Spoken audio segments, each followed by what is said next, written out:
começar falando aqui um pouquinho sobre personal pronouns. Dá uma olhadinha nisso aqui, tá? E vamos começar entendendo, peraí, o que é um pronome? Pronome, como o próprio nome já diz, é aquilo que substitui o nome. Então você pode dizer assim, eu tenho aula de inglês com o Renato. Ou você pode dizer ele. Em vez de dizer o Renato, ele é o meu professor de inglês. Então o que acontece aqui? Os pronomes têm essa função de substituir o nome e eles têm uma importância a mais na língua inglesa que você já vai entender como esses caras são primordiais para o entendimento do texto. Quando eu falo de pronomes pessoais, pronomes pessoais vão sofrer essa seguinte subdivisão. Eles podem ser chamados de subject pronouns, que lindo. E eles podem ser chamados de object pronouns. Há também quem chame, se você se deparou com algum material que chama de subjective, também pode. Objective pronouns, também pode. Esses carinhas, você passou a vida inteira estudando eles. Quer ver como você lembra? Esses carinhas são aquele famoso I, you, né? He, she, it, certo? We, o you e o they. Pois bem. E há quem diga o seguinte, não, esses carinhas aqui equivalem ao eu, tu, ele, nós, vós, eles no português. Isto não é verdade. Vamos lá. Quando eu digo que eles equivalem, não é que eles são a tradução. Eles têm a mesma função de um eu, tu, ele, nós, vós, eles, mas quando você olha para cá, você não vê o tu. Quando você olha para cá, você não vê o vós. Não significa que eles não existam, tudo bem? Mas como isso deixou de ser usado na língua inglesa e atualmente é só usado pelo alto clero da religião católica, não há como cair isso na sua prova, tudo bem? Mas nunca diga que, não existe vós. Existe sim teu, ti, vosso, etc. no inglês também, que passou a ser considerado linguagem arcaica, certo? Então olha só, e aí a gente acha que a gente conhece esses caras aqui, ou não é? Bom, vem comigo, vamos ver se você está em consonância com o que você precisa saber. Se você conhece esses caras, provavelmente a tradução que vem na sua mente é a seguinte. I significa eu, you, você. He, ele. E normalmente a gente sabe que é ele usado para pessoa, masculino, singular. She, ela, usado para pessoa, feminino, singular. O it, muita gente traduz errado, cuidado. O it não é este, esta, isto. Tá? Porque este, esta, isto, aquilo é pronome demonstrativo. Eu estou falando de pronomes pessoais que levam o nome de pronomes sujeito porque desempenham a função de sujeito na frase. Então dá uma olhada aqui, Esse it, vou pôr um asterisco nele, porque ele cai demais na prova.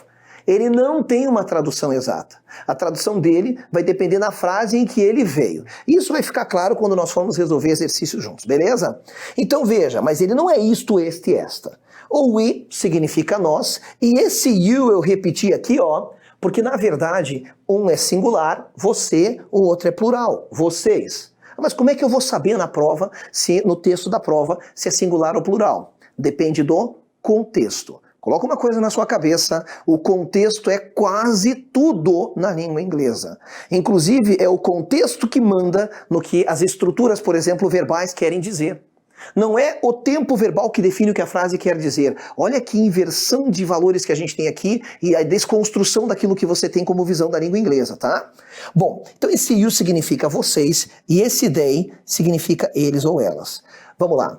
Por que esses caras são chamados de pronomes sujeito? Porque eles têm a função de sujeito, portanto, eles são comumente usados antes do verbo ao qual se referem. Eles são usados antes do verbo ao qual se referem, claro, eles têm a função de sujeito. Mas a gente está falando aqui de uma banca pesada. Aliás, não existe prova fácil de inglês de nenhuma banca deste país. Coloca isso na sua cabeça, certo? E o que é um concurso público qualquer? Ele é uma prova de caráter público, mas também de caráter eliminatório. Significa que qualquer um pode fazer e que a ideia é eliminar o maior número de pessoas possível, certo? Então eles não vão cobrar o que você já sabe, eles vão cobrar o que nem todo mundo sabe. Vem comigo, olha só, puxar um raciocínio aqui do lado. He, todo mundo sabe que he significa ele, usado para pessoa, masculino, singular. Mas se você acha que é só isso, você está enganado. O he também pode indicar animal, olha isso, macho, singular, conhecido, seu ou de todo mundo. Se você tem um animal de estimação, é macho, um gato, um cachorro, uma calopsita macho, sei lá, qualquer animal, você pode tratar esse bichinho como he. Afinal de contas, você não dá um nome para o teu animal de estimação? Dar um nome significa dar uma característica de gente, significa personificar o bichinho. Então você pode tratar como he, ou se for um animal conhecido de todo mundo. Às vezes tem animais que ficam muito famosos, né? Animais, por exemplo, no âmbito dos rodeios, né? A gente tem animais que passam a fazer aí filmes e coisas assim, certo? Então você pode tratar como he. Beleza. Então, por analogia, por comparação, o she, que você já sabia que era ela, usado para pessoa feminino singular, vem na mesma toada. O she também vai poder ser usado para animal, só que dessa vez animal fêmea, singular, conhecido. Olha que louco. Verdade? Então você tem lá uma cadelinha, uma gatinha, uma calopsita fêmea, enfim, qualquer animal. Eu tenho uma jiboia. As pessoas acham que é brincadeira, não estou falando no sentido figurado, quem me dera. Eu tenho uma jiboia de verdade, uma cobra, certo? Tudo registrado, chip debaixo da pele, no IBAMA, não precisa mandar me prender que está tudo regulamentado. Então, ela tem regulamentado, ela tem nome, ela tem registro. O nome dela é Jica. Eu falo que é she, porque não é uma cobra qualquer. É a minha cobra. Essa frase soa muito estranha. Então o que acontece? Tá lá nas minhas redes sociais, é só ver lá, a bicha tá grande. Então o que acontece? Animal seu, conhecido ou de todo mundo. Não teve aquele projeto de clonagem da ovelha Dolly? Que aí depois ela acabou morrendo. Ela ficou super conhecida no planeta inteiro. É she. Só que, olha só o que eu tô te dizendo. Você tá vendo então que ao ler o texto pode ser que o teu he não seja uma pessoa? Pode ser que o teu she não seja uma pessoa, só que o she vem para arrebentar, velho. O she pode, além de tudo, indicar, sabe o quê? País. Ah, não, velho, não acredito. É país. Tava eu lá viajando para fazer meu curso de especialização de pronúncia em Londres. Quando você tá chegando em Londres, se você tiver sorte de estar do lado certo do avião, ele faz uma curvona bonita assim, só para você ver o palácio lá e depois você vê o Westminster Palace, que é onde tem o Big Ben, né, o famoso relógio, certo? Na beira do rio Tâmisa, the Thames River. Cara, aí você tá fazendo aquela curva e você quer comentar com a pessoa do lado. Poxa, lá está a Inglaterra, ela é linda. Você vai dizer, there is England. She is beautiful. E esse she é o país. Caraca! Por que não te contaram isso antes? Porque você não me conhecia. Então olha só, e vamos além. O she também pode indicar coisas. Só que no singular. Vou deixar assim, porque ele é um pronome no singular. Como assim coisa? Eu achei que o it era usado para coisa. Pois é. Só que o que acontece? Quando você tem um objeto e há alguma relação afetiva com esse objeto. Por exemplo, você tem coisas que você possui e umas coisas você gosta mais e outras não, certo? As que a gente gosta, a gente às vezes tem lá um ciúme, não empresta, certo? Então vamos supor um músico de uma orquestra, que ele tem um violino raríssimo, sei lá, um Stradivarius, certo? Uma peça única. E aí ele quer mostrar para você, ele fala, olha esse instrumento, ele é uma beleza. Ele para nós no português, porque no inglês vai ser she. She is a beauty. E está se referindo a um objeto. Percebe? Percebe como a banca pode, o examinador pode brincar aqui com você e a galera que tem o inglês raso vai achar que she é só pessoa. E para terminar de detonar com todo mundo, o she pode indicar uma embarcação. Como assim embarcação? Como assim? Pois é, navio. Navio é she. Não, peraí, professor, não faz sentido. Navio é masculino. Deixa eu te explicar uma coisa aqui bem importante. Não é porque uma palavra é masculina para nós que ela é masculina em todas as línguas do mundo. Quando a gente aprende um idioma, não existe essa história de você traduzir tudo ao pé da letra. Quem dera, se fosse assim, tu não precisava de mim. Era só você pegar um dicionário, aí você ia ver ali, oi, tudo bem, no português fica ciao, como está? Em italiano, que fica ça va, comment allez-vous? Em francês, que fica hi, how are you? In English. Ou sei lá, Joy-san, em cantonês. Sei lá que língua você fala. Aí você só ia traduzindo. Quem dera, né? Mas não é assim. As línguas têm características próprias, então nós aqui estamos fazendo um estudo da língua inglesa à luz do próprio inglês. Não é porque uma palavra é masculina para nós que ela será também no inglês. E isso vale para qualquer idioma. Vou pegar um outro exemplo a título de ilustração. Sabe como é que é? Bom, carro. Carro em português é uma palavra masculina, certo? Você fala o carro, artigo masculino. Se você quiser colocar um pronome possessivo, ele tem que fazer a tal da concordância, né? Porque o português é uma língua difícil porque tem muito esse lance da concordância. Ou seja, tudo tem que combinar com tudo. Daí você diz assim, o meu carro, porque não dá para dizer o minha carro. Tudo bem. Mas como é que é carro, que para nós é masculino, em italiano? Carro, no italiano, se diz máquina, é feminino. La máquina. La máquina più bella del mondo é la Ferrari. Ou seja, eu não posso achar que para qualquer língua do mundo vale uma tradução literal e um aproveitamento dos parâmetros de uma língua para outra. Quando isso é possível, eu te aviso. Mas eu já vou avisando aquela galerinha que tem essa mania, e é muito fácil de encontrar gente assim, que gosta de traduzir ao pé da letra. Não é um bom caminho. Então veja, o she pode indicar uma embarcação, um navio. Ou tu nunca achou estranho que tudo que é filme de navio americano, o nome do navio é o nome de uma mulher? Pode ver. Só vai ser nome de homem quando propositadamente eles querem prestar uma homenagem para alguém, como tem lá, por exemplo, The USS Reagan, que é em homenagem ao ex-presidente. Legal? Já caiu isso em prova, cobrando que o she se referia a uma embarcação. E isso já vi em filme. Se você tiver paciência de ver o filme Titanic de novo, que a pronúncia é Titanic, quando o bonitão, que eu esqueci o nome, tá com a Rose para entrar no navio, o bonitão ricaço, não é o Leonardo DiCaprio no filme, tá? Ele olha pro navio e ele fala essa frase aqui, cara, olha só. Ele fala bem assim, ó. She is a beauty. E quando ele fala, opa, deixa eu escrever certinho. E quando ele fala, she's a beauty. Bom, todo mundo que está estudando inglês, e você com certeza tem essa mania de ficar vendo se a legenda, ela bate com o que o cara falou, né? A gente tem essa mania de traduzir. Eu estava no cinema e é lógico que meu olhinho foi lá embaixo, saiu assim a tradução, ó. Ó. E quando saiu essa tradução, eu falei, caraca, mano. Tem gente que ri, né? Ah, que ridículo, o she não é ele. Pois é. Mas eu, como diz no termo popular, paguei pau pro cara. Por quê? Porque o cara se ligou que na frase do filme ele estava falando do navio, que navio para eles é feminino she, mas que para nós não. Então ele fez um ajuste da tradução. O cara mandou muito bem. Percebe isso? Então a gente não... Veja, eu não estou falando de exceções. Eu estou falando de características normais do uso dos pronomes que não te contaram, mas que o teu examinador sabe como é que é. Então, nesta mesma pegada, se esses caras indicam mais coisas do que eu pensava, o it também vai indicar. A gente está muito acostumado a ver que o it indica coisa ou animal, né? Afinal de contas, olha só. Primeira coisa, né? Indica coisas ou animais. Vamos lembrar de uma coisinha aqui importante, vem comigo, vem comigo. Esses três carinhas são sempre singular. Então não tem como o it indicar coisas ou animais. Ele indica coisa ou animal ou, ninguém te contou, pessoa.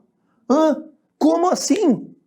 Algumas palavras no inglês e no português também, elas não têm gênero. O que é uma palavra que não tem gênero? Ela não tem sexo. Como assim? É uma palavra que por si só você não sabe se é ele ou ela, quer ver? Se eu disser assim, caramba, outro dia vi uma criança perdida chorando na rua. Quando eu digo que eu vi uma criança perdida chorando na rua, eu vi um menino ou uma menina? A palavra criança não te deixa saber. Concorda? Então é uma palavra sem gênero, que é a mesma coisa no inglês. A palavra child não dá para saber. É que nem a palavra bebê. Ah, fulano teve um bebê. Tá, você não sabe se é ele ou ela. A palavra bebê não te deixa saber. Daí você tem que perguntar. Tá, mas é um menino ou uma menina? Então vamos supor que eu vejo um bebê no berçário de uma maternidade. E eu quero fazer um elogio, mas tá lá todo ele envolto, né, naquele lençol, com todo aquele cuidado. E eu quero falar, que bebê bonitinho. Eu não sei se é ele ou ela. Como é que eu vou usar he ou she se eu não sei se é ele ou ela? Então eu vou dizer assim em inglês, ó. It is um bebê bonitinho. A cute baby. E aqui eu estou usando it para me referir a uma pessoa. Quem foi que disse que não pode? Legal? E isso também é importante ressaltar que várias profissões no inglês, o nome da profissão não define gênero. No português eu digo médico, médica. Em inglês é doctor. Engineer, pode ser engenheiro ou engenheira. Então várias profissões no inglês, a profissão, o nome dela não define gênero. E esses são os pronomes sujeitos que têm a função de definir quem faz a ação da frase e, portanto, são usados antes do verbo, certo? Bacana? Agora, eles correspondem um outro tipo de pronome aqui, ó, tudo na mesma linha, que são os pronomes objetos. Peraí, vamos fazer uma revisão aqui, por mais básica que ela seja, para a gente poder entender direitinho o que é sujeito e o que é objeto. Tudo bem? Por mais simples que o conceito seja. Sujeito não é sempre uma pessoa. Eu não posso me deixar levar pelo nome da palavra sujeito. Objeto, objeto parece uma coisa. O objeto da frase não é sempre uma coisa. Cuidado com isso. E às vezes não é tão fácil de identificar o sujeito quanto a gente pensa. Quer ver? Se eu digo, a menina quebrou a janela. A menina quebrou a janela, sujeito a menina, porque fez a ação do verbo. E a janela é objeto porque sofreu a ação de ser quebrada. Aí você fala, viu? Deu certinho. O sujeito é uma pessoa e o objeto é uma coisa. Mas e se eu inverter e criar outra frase do tipo assim, ó? A bola machucou a menina. Quem machucou a menina? A bola. Então a bola é sujeito da frase e não é uma pessoa. E a menina agora, a bola machucou a menina. Ela é o que da frase? Objeto. Não, mas ela é uma pessoa, mas é objeto gramatical da frase porque sofreu a ação de ser machucada. E para você ver como realmente às vezes não é fácil essa história de você identificar o sujeito, pega um trecho do hino nacional. Ouviram do Ipiranga as margens plácidas. Já caiu em prova isso. Cadê o sujeito? Ai, ai, ai, carrapato não tem pai, né? E não tem mesmo, porque ele se reproduz por partenogênese, mas isso é biologia. Olha só, você tá vendo como não é tão fácil achar o sujeito? Quando você diz ouviram do Ipiranga as margens plácidas, não é sempre assim, o sujeito sempre começa a frase. O sujeito é as margens plácidas. E se você não entendeu, dá uma olhadinha lá no teu português, porque eu não sou professor disso. Agora vamos lá. Então vamos lá. Quem são esses pronomes aqui? Os pronomes que eu vou usar aqui, pronomes objetos, têm essa função de definir quem é o objeto da frase. Então veja aqui comigo alguns exemplos para você entender o que eu estou querendo dizer. Pronomes sujeitos indicam quem faz a ação do verbo, portanto são usados antes do verbo. Vamos pegar o verbo study. Se eu digo, eles estudam, eu vou pegar o pronome que equivale a eles, they, e vou dizer they study. Aí eu vou dizer, eles estudam comigo, tá? O que acontece agora? Comigo, esse carinha que eu vou pôr aqui, com ela, com ele, passa a fazer papel de objeto da frase. Não posso usar esses caras aqui, que são usados antes do verbo. Então existe um rol de pronomes que vão ter a mesma função, com as mesmas características e que serão usados ali fazendo o papel de objeto da frase, ou seja, eles vêm usados, ó, já vou deixar marcado aqui antes, ó, depois do verbo ao qual se referem. Por que eu estou falando isso, mas eu escrevo só um pouquinho, né? Antes do verbo ou depois do verbo. Mas o certo é você anotar antes do verbo ao qual se referem e depois do verbo ao qual se referem. Porque uma frase pode ter mais de um verbo, tá? O I corresponde a esse carinha aqui, o you fica igual, o he vai ficar assim, o she fica her, e para nossa sorte o it não muda. O we vira us, o you já disse que não muda, o they vira them. Então se eu quero dizer que eles estudam comigo, eu vou dizer they study with me. Não, mas eu quero dizer que eles estudam com ela. Não dá para dizer with she. Primeiro, porque o pronome she indica sujeito, vem antes do verbo. Segundo, porque eu não consigo conectar o som do with com o she. A fonética não permite. Por isso que nasceu uma outra forma que fica mais audível, with her. Então veja que aqui ó, o referencial é sempre o verbo. Quem vem antes e quem vem depois do verbo ao qual se refere. Essa é a finalidade dos pronomes, que servem para eu não repetir o que foi dito anteriormente. Mas a função principal deles vem agora. Vou te falar uma coisa que nunca te disseram antes da gente entrar no nosso texto, tá? Olha só, nunca te disseram. Vamos lá. Pega comigo aqui o verbo trabalhar, beleza? O verbo trabalhar no português, olha como o português é difícil. Como é que eu conjugo o verbo trabalhar no presente do indicativo? Acredite, um monte de gente erra isso. Você fala assim, não, hoje eu trabalho. Tu trabalhas, ele trabalha, nós trabalhamos, vós trabalhais, eles trabalham. O, as, a, amos, aisão, você só sabe porque decorou, porque ninguém usa, certo? Ou você chega em casa e fala, pai, trabalhais muito hoje, velho? Não. Agora vamos lá. Sabe como é que é trabalho no inglês? Ó. É work. Ah, tá bom, e trabalhamos? É work. Tá, e trabalham? É work. O verbo no inglês não muda. Então, para que é real mesmo que serve pronomes? E por que eles aparecem tanto no inglês? Porque como os verbos no inglês praticamente não mudam, se ele vier só assim, eu não sei de quem ele está falando. Eu preciso do pronome sujeito para saber traduzir esse troço, porque work sozinho pode ser trabalho, trabalha, trabalhamos, trabalhais, trabalham. Work pode ser tudo isso. Então, no momento em que vem aqui, põe assim, ó, I work. Ah, bom, agora eu consigo traduzir. O pronome me força a traduzir, eu trabalho. Porque se eu só mudar o pronome, ó, we, opa, mudou, nós trabalhamos. Se eu só mudar o pronome aqui, they, ó, opa, eles ou elas trabalham. Você notou que no inglês é tudo a mesma coisa?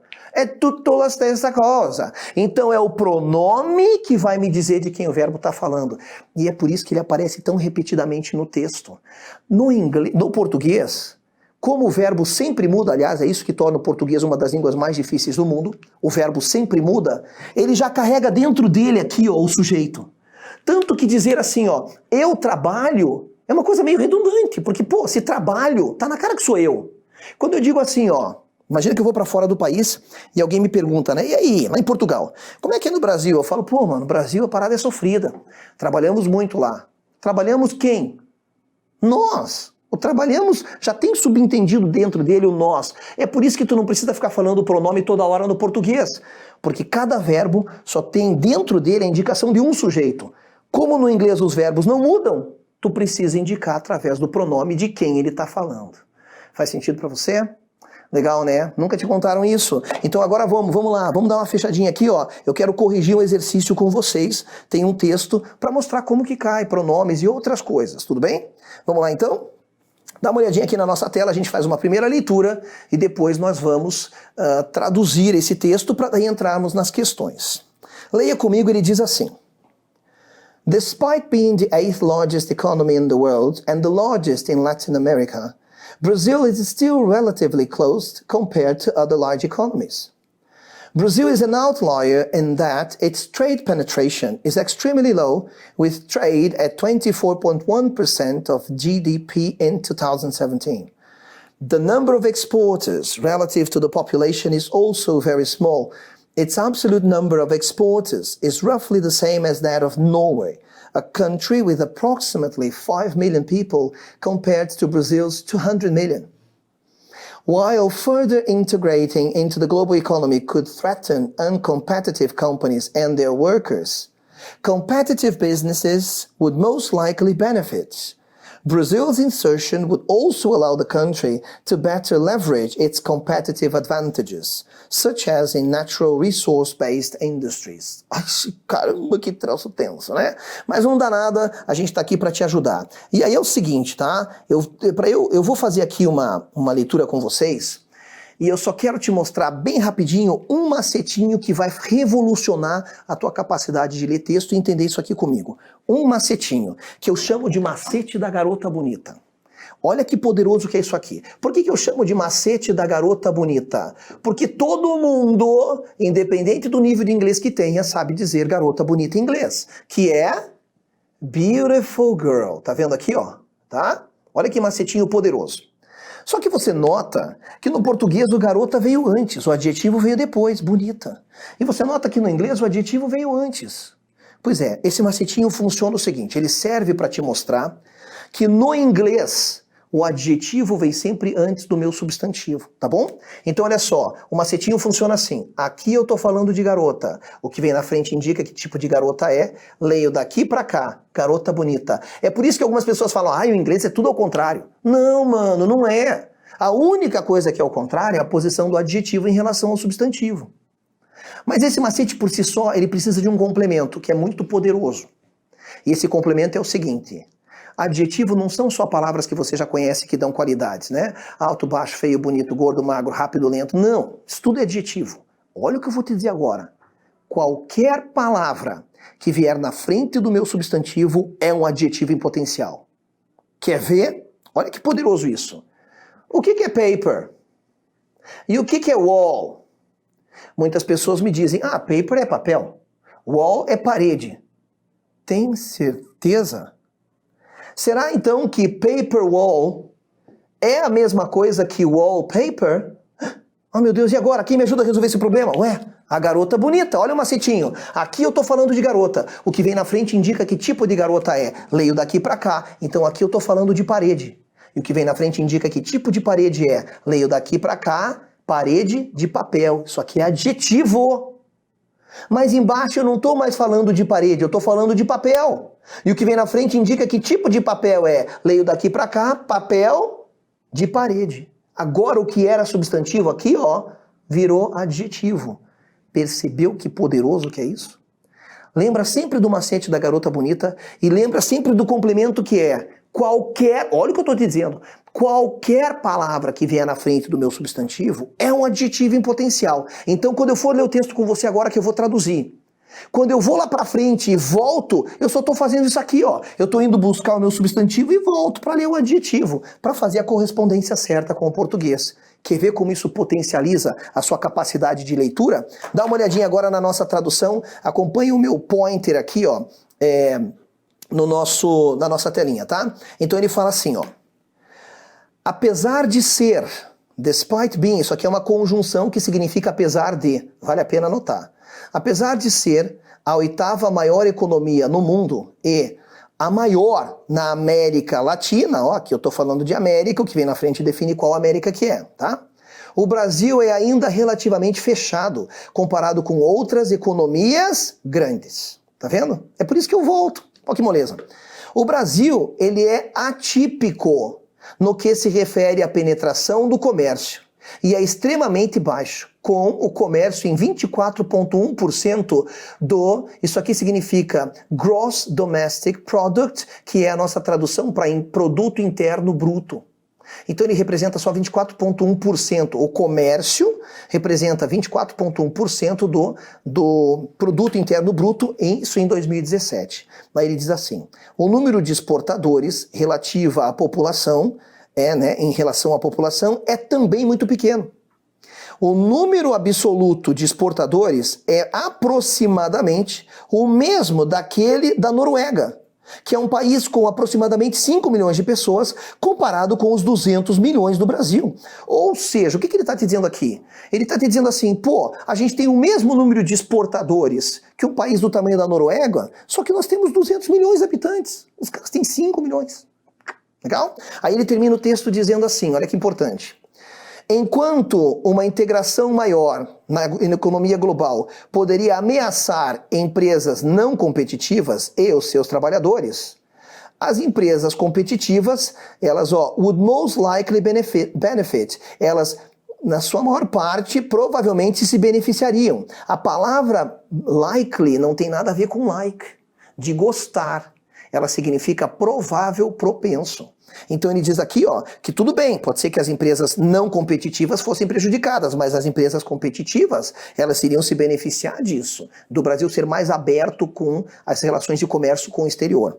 Daí ele diz assim, a inserção do Brasil também permitiria que o país tivesse uma alavancagem melhor nas vantagens competitivas, das suas vantagens competitivas, tais como com indústrias com base em recursos naturais. Indústrias baseadas em recursos naturais. Aqui eu estou falando de indústria. O que vem na frente define que tipo de indústria é, e aí eu posso ter, sim, não só um adjetivo na frente do substantivo, mas vários. Legal? Pô, muito bacana, né não? Dá uma olhadinha na nossa questão, então, pra gente resolver, que ela vem batendo mesmo, tá? Julgue os itens a seguir com base no texto acima. Toda vez que ele fala esse judge, é para você dizer se está certo ou errado. Então ele diz assim, ó, de acordo com o texto, na época da publicação do texto, haviam 8 países com economias maiores do que a do Brasil. Peraí, isso aqui ficou fácil de responder. Haviam 8 economias, 8 países com economias maiores do que a do Brasil. Se eu tenho 8 na minha frente, eu sou o quê? Eu sou o 9º. Mas o texto, volta comigo, ele diz aqui, ó, que o Brasil é o quê? Olha aqui na primeira linha. A 8ª maior economia. Se ele é a 8ª, só tem 7 acima dele. E não, como ele diz ali, 8 maiores. Uma questão de matemática, de coisa muito simples, de raciocínio lógico, certo? Então aqui esse item está errado. Mas é pegadinha, tá? Porque ele usa o mesmo número que está no texto. Você não pode cair nessa besteira de achar que não, se está no texto também está valendo aqui. Tá bom? Vamos com a próxima? Ele diz assim, ó. The authors present data that demonstrates that when the text was written, Brazil participated in international commerce at the same level as other countries with robust economies. A palavra data, que o americano pronuncia data, é que eu pronuncio data pela minha influência de ter morado na Inglaterra, tá? Então, significa dados, no sentido de informações. Dados, informações. Então ele diz assim, ó, o autor apresenta dados que demonstram que, quando o texto foi escrito, o Brasil participava do comércio internacional no mesmo nível que outros países com economias robustas. Gente, aqui no texto, ele fala o quê? Vamos voltar um pouquinho, olha só. Ele está comparando a nossa com a da Noruega. Ele fala aqui, ó, que o Brasil, ele é atípico, né? Por quê? Porque a penetração dele no comércio é extremamente baixa. Como é que eu vou dizer que se compara, que é a mesma de países robustos? Não, tá errado também o nosso segundo item, tá bom? E aqui, a gente tem a terceira frase que diz o seguinte. O texto cita a Noruega como, queridos, anota aí do ladinho no teu caderno léxico. A palavra as, ela tem uma infinidade de traduções e ela cai muito no texto justamente pela sua versatilidade. Ó, vem comigo aqui. A palavra as, ela pode significar como, que é o que a gente vai ver no item. Mas ela também pode significar já que, no sentido de porque. É a tradução mesmo. Ela pode significar quando.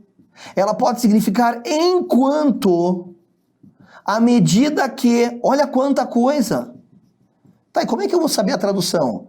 Pelo contexto. E tem outras ainda, tá bom? Então aqui, mas ela cai muito nas provas. Vale a pena você ficar prestando atenção nela, tá bom? Então ele diz assim, volte lá para a nossa frase. O texto cita a Noruega como um exemplo de um país com um número similar de exportadores e população total do Brasil. Veja aqui, ó, ele colocou uma conjunção aditiva. Como que uma conjunção pode comprometer tanto um item? Ele realmente falou que nós temos o mesmo número de exportadores que uma Noruega. Mas e o número total da população também é o mesmo? Esse and ferrou com o item aqui. Não é, tá bom? Então ele está tentando te enganar aqui nesse item. Vamos para as duas últimas aqui, ó, para você ver, ó, tradicionalmente uma questão de pronome, tá aqui o it's, que é um pronome possessivo e que nasce do it que a gente estudou hoje. Mas vamos ver a primeira questão aqui, tá? Os autores alegam, claim é o verbo alegar, que se o Brasil expandir o seu, que se refere a dele, o seu comércio internacional, as suas atividades de comércio internacional, isto somente colocará os negócios locais fracos e os seus trabalhadores em risco. Veja, ele fala que isso vai acontecer com os negócios fracos, mas quando ele fala aqui, ó, only, somente isso acontecerá. Daí tá errado, porque ele falou que as empresas grandes vão se beneficiar. Então, cuidado com palavras de extremas no CESP, no SEBRASP. Cuidado com palavras como sempre, nunca, todo mundo, ninguém. Cuidado, cheira a erro, cheira a erro. Esse only matou o item. Essa informação está no texto, mas não é somente essa informação. E only significa só, somente, portanto errado também. Vamos para a próxima. Brasil. A palavra Brasil é antecedente do pronome its na frase Its absolute number of exporters, que está na terceira frase. Veja, essa questão que ele deixou toda esquisita aqui é uma outra maneira de dizer assim. O pronome its se refere a Brasil. É uma questão clássica que sempre cai na nossa banca. Eles sempre fazem questões do tipo, a palavra tal da frase tal se refere a quê? E ele vai dizer ao que se refere, estando certo ou errado, você que vai avaliar. Mas esse tipo de questão é clássica, recorrente, e agora os examinadores estão na moda de dar uma rebuscada, de deixar complicado de entender isso. Mas é o que ele está pedindo aqui. Ele está querendo saber se realmente a palavra Brasil, se o pronome its, que está aqui, ó, fecha lá de novo. Se o pronome its nesta frase se refere a Brasil. Bom, eu tenho que olhar lá na terceira frase para a gente ver isso aqui, né? Então a terceira frase do texto diz assim: o Brasil ele é atípico, né? No que se refere a sua penetração de comércio. Tá, este sua é de quem? A penetração do comércio é de quem? É do Brasil, sim. Esse its se refere a Brasil. Então esse item aqui está correto. Beleza, meus queridos? É isso, a gente fica por aqui nessa nossa aula e com muita sorte nós nos veremos muito mais vezes. Abraço, tchau!